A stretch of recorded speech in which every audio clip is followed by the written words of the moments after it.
Let's look at America. We brought blacks into this country as slaves.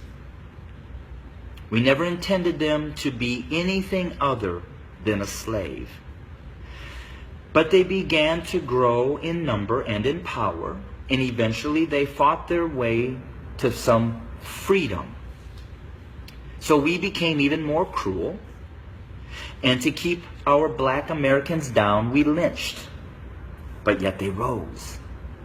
So then we used the welfare system, the criminal justice system, to keep them down, to contain them, to destroy them. But yet they rose, and they're rising. Then we built prisons and jails to hold them. Yet they rose.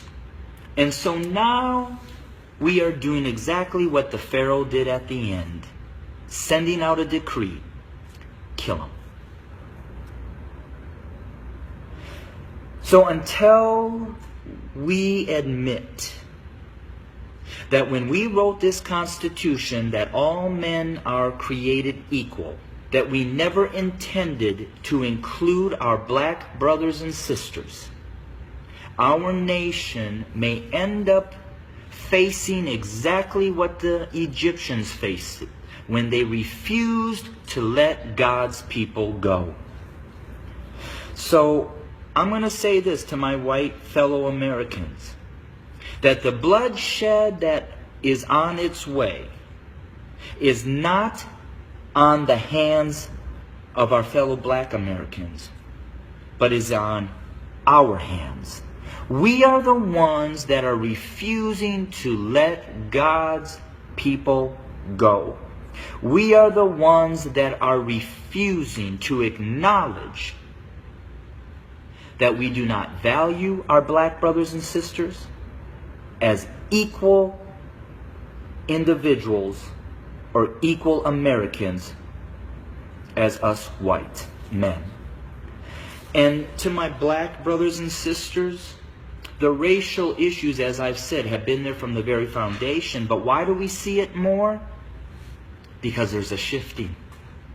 See, us white men have been at the head since the foundation.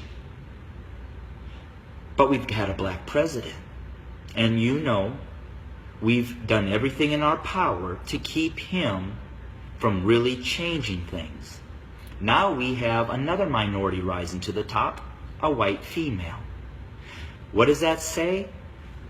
Those of us who are white men who have been at the head are now starting to see and fear that we are going to become the tail. And we know what we've done to you. And so now we're fearful that you're going to do to us what we have done to you. But I will say this. I've lived in a black community for 23 years.